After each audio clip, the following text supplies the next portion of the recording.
This is the Peach Crisp show. I kid. With Peach Mango. I'm Apple Crisp. He's Peach Mango. Peach Crisp. Together? Peach Crisp. We're Peach Crisp! Yeah! Let's go! 5, 4, 3, 2, 1,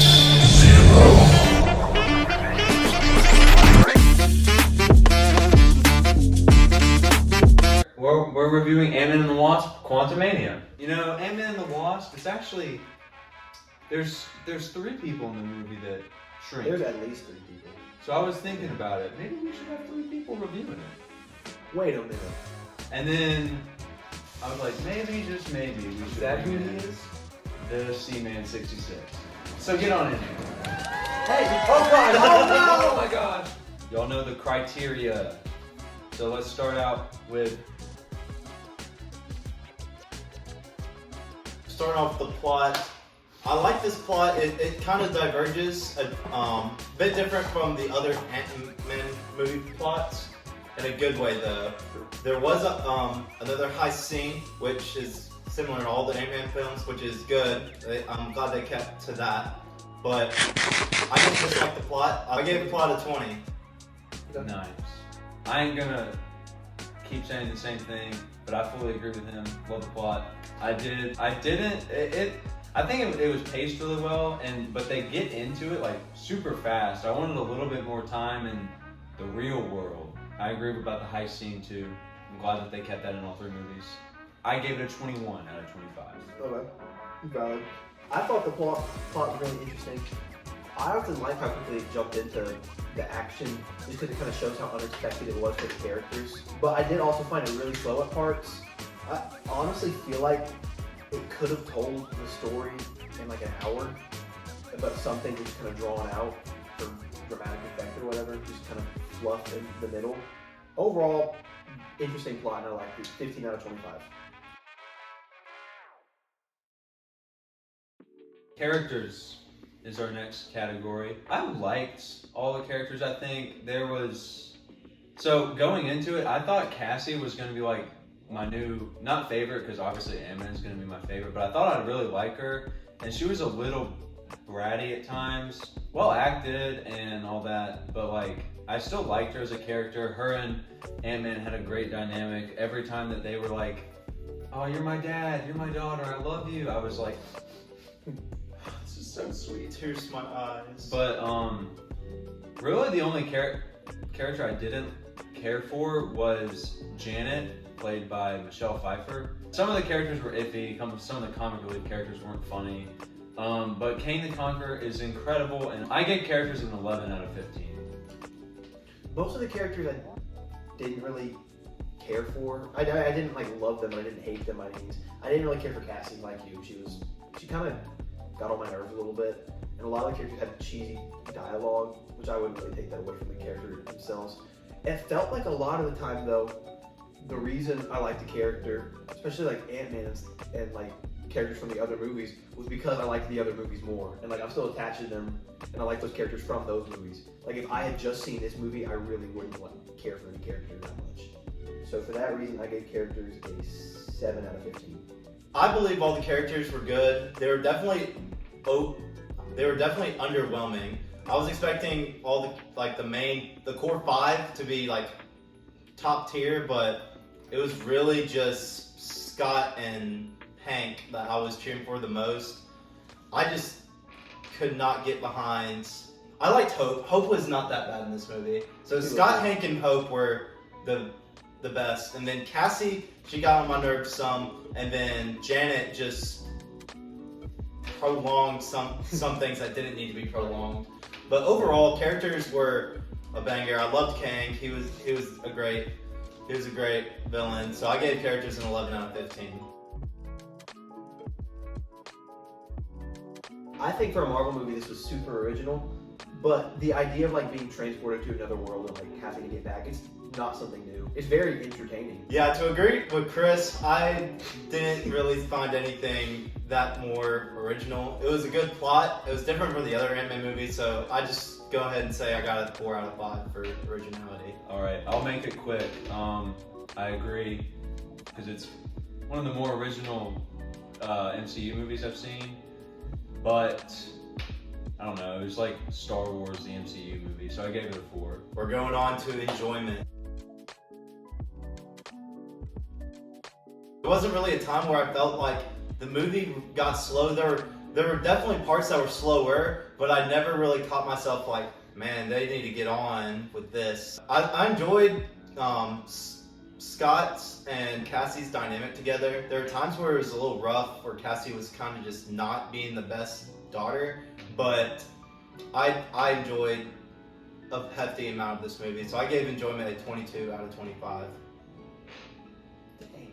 Word. Word. I agree with everything he said again.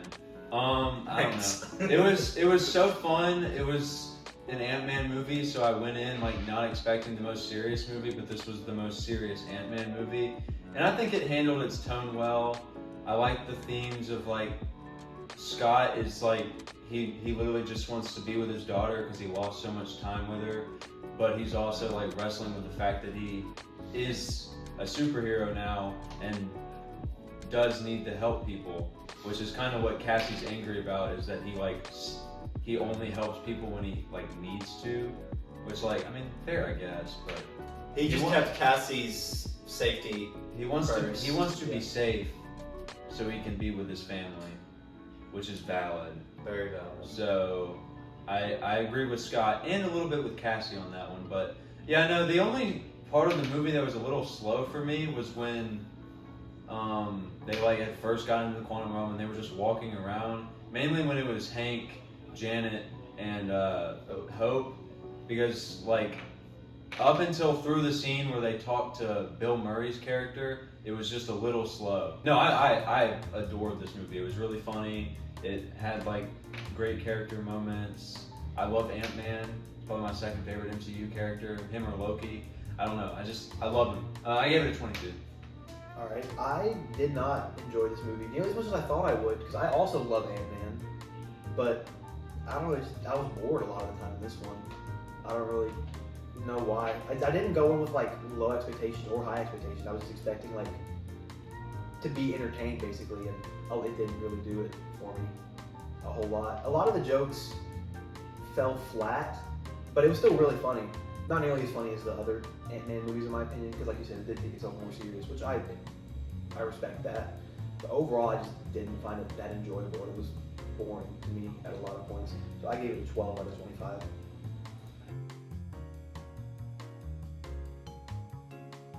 Effects.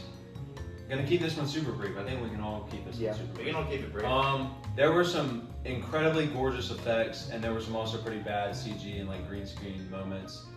Possibly one of the, like visually one of the best looking MCU movies. This or like Doctor Strange had like the coolest looking backgrounds because it's always in the quantum realm, so it looks cool. But there were some bad looking scenes. 4 out of 5. Alright, exact same thing, but I said 3 out of 5. Exact same thing, but I went 4 out of 5. Word. Word. Acting, it was fine for the most part. There wasn't really any bad acting, but the only acting that like I thought was genuinely like really good was probably Kang. I don't know who the actor is. Jonathan Majors. He killed it. He was Jonathan really good. Majors was great. I liked him. Paul Rudd, I mean, he didn't do bad, obviously, because he's Paul Rudd and I love him. But I mean, he didn't like blow me away by any means. But the acting, there wasn't really a bad actor. There was bad dialogue, but not a bad actor. So I gave it a 3 out of 5. Acting for me, I feel like all the main characters did really good. There were some of the side characters and all the Kang henchmen. I just could not get behind their acting. They were basically just stormtroopers. Acting for the most part was pretty good, so I gave it a 4 out of 5. I think that overall, Jonathan Majors and Paul Rudd did the best. They were both like Easily. incredible. But I've never seen Paul Rudd do bad, so that's not really saying much. And I haven't seen a lot of stuff with Jonathan Majors, but everything I've seen him in, he's great. I don't think I've seen Everybody else did solid. There were some side characters that just weren't all that. And that's about it. So, because I think the main cast did a great job, Cassie had a few, Catherine Newton, who played her, she had a few lines that were like, I couldn't tell if it was bad dialogue or like she just didn't deliver them well, but I think she did a great job. I thought Michelle Pfeiffer did incredible, even though they really butchered her character. So She was Janet. I gave acting a 4 out of 5.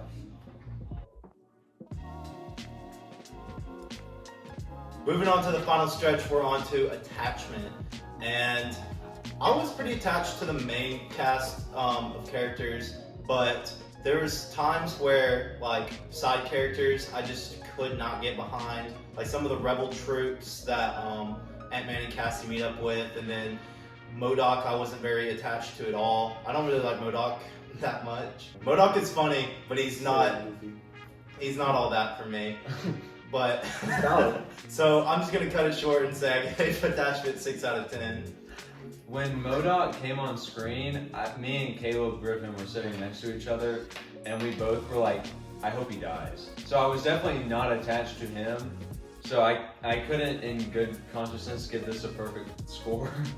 But like, I don't know. There were a couple scenes where, like, as I said earlier, the little family bond that the whole group has, because this is a family movie essentially. Like, they're all in the same family and they're just working together as a team. I thought it was really cute. I love them as a family. I wanted them all to live and have a happy family. Blah blah blah blah blah. That sentence didn't make any sense. And I'm really excited to see Kang in the future. So I will agree about the rebel troops though. They just like weren't fleshed out like at all. They were just there like, he killed us. They'd have like one character trait basically, and then like that's it. So I gave it an 8 out of 10. Attachment.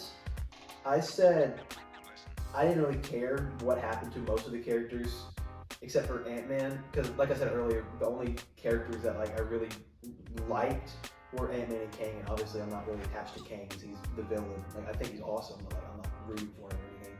So I gave attachment a 4 out of 10.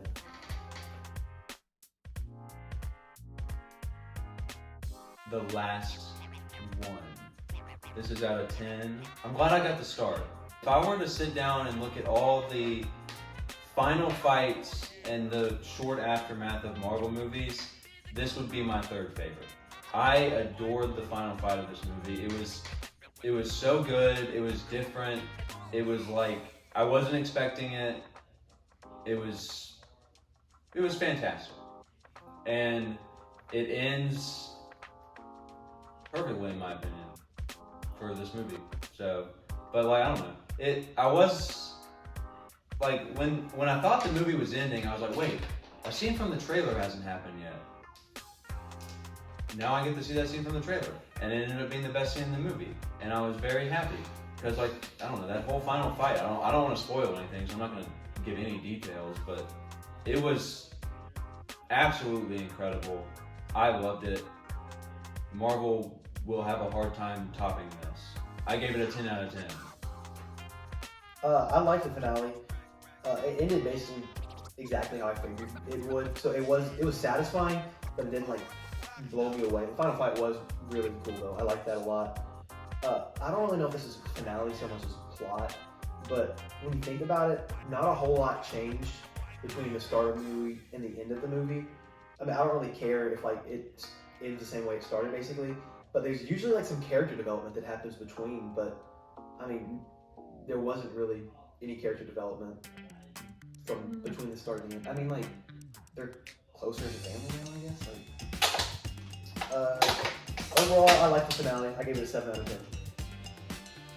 And not to beat a dead horse, I agree with these guys. It was a wonderful ending, so I'm gonna go ahead and say I got a 9 out of 10 for the finale. So with that, here are our final scores for Ant-Man and the Wasp: Quantumania. My final score being an 80.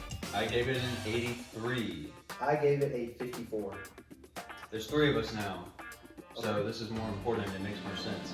If you average the 3 scores together, Ant-Man and the Wasp: Quantumania got a 72.3 repeating, but 72. I'm Peach. I'm Chris. And I'm C-Man 66. And we're Peach, Chris, C-Man 66!